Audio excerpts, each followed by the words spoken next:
Oh, ano? Sister niya. Wala po. Bakit ka tumatawa? Gusto nga tumatawa. Wala po direct. Bakit ka tumatawa?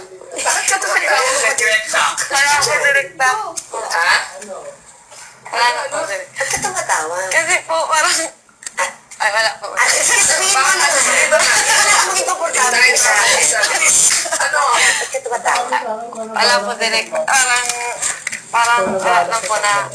Parang komedyante ka po. Sabi niya. Kala ko na pagkamala mong kapatid. Okay. So, alam niyo na yung script. Yes, po direct. O, anong tingin mo sa script? Ako ay.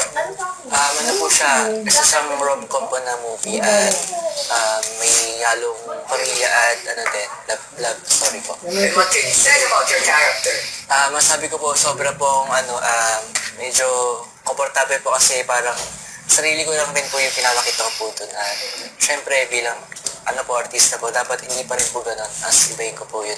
Hindi po O, makilala yun ang namin. sasabihin ko. Dapat ipahin mo. Dapat sinabi mo, parang ikaw. Dapat hindi natin makita ikaw. Diba? Yun po dapat yun. Okay, Edward, what can you say about the story? It's very, very intricate. Starts out like every character is sort of separate, and in so many different ways they end up like crossing paths. It's very well put together story.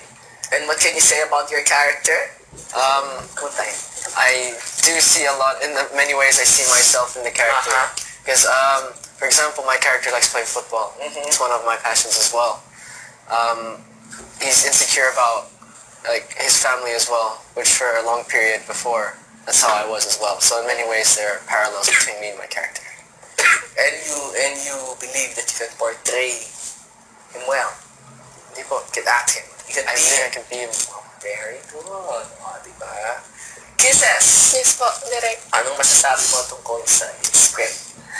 Masasabi ko po direct na parang pag nabasa mo siya, you can't put it down kasi maganda talaga, as in sobrang ganda. Kikiligin ka, tapos parang mararamdaman mo lahat ng emotion in just one script. So, I find it amazing in one word. Okay, at anong masasabi mo sa character mo?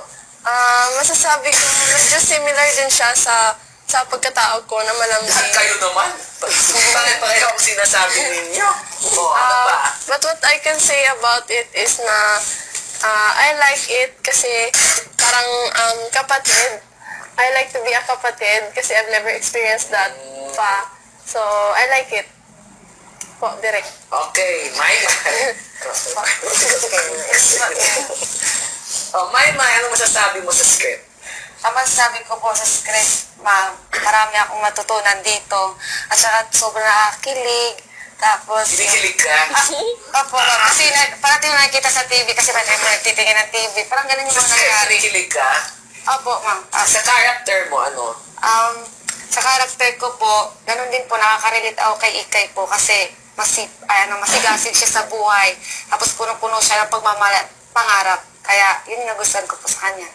Elise, ano masasabi mo sa script?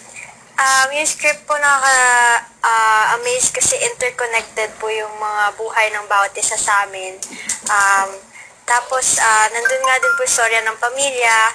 Hindi lang po puro kilig, meron din nga pong pamilya, which is important po. Tapos, yun po. Character mo? Character ko naman po, masasabi ko po na hopeless romantic yung character ko po.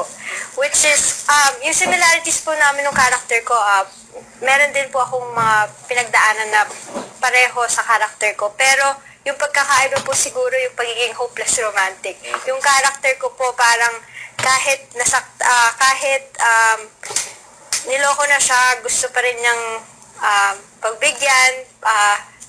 Basta yun po, parang she believes in love talaga. So, yun po yung magiging challenge siguro po sa akin. Hopeless romantic ka? Hindi nga po eh. Yung, Ako sobrang po na sa lines po. Na po ako doon. Kasi dinadamdam ko po, pinapaturo ko pa nga ako kay Kuya Makoy kagabi. Para maano ko po yung lines. Makuha ko po yan sa ko po. Ano yan?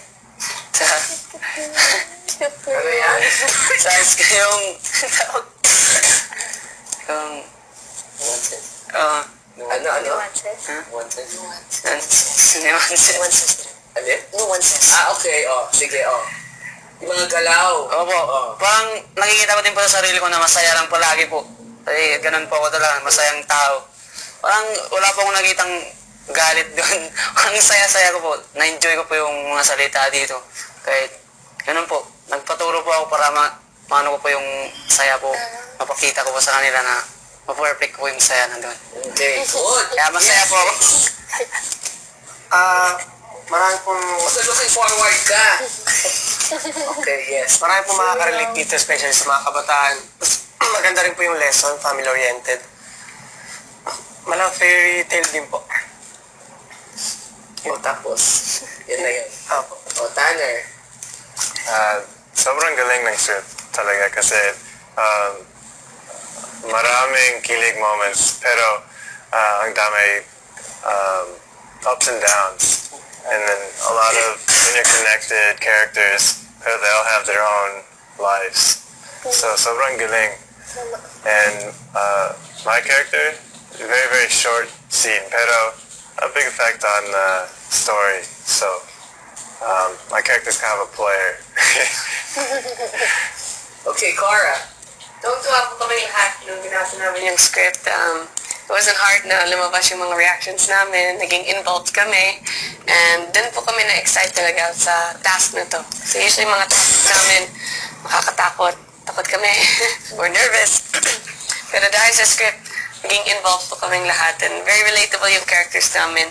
Yung character ko, I see myself na rin dun. Qualities. Pero na-inspire ko sa huling boss ko. May nakilala akong tao na talagang parang ganito. So, yun ang pag-iisipan ko, yun ang gagamitin kong panghugot, pang-inspiration.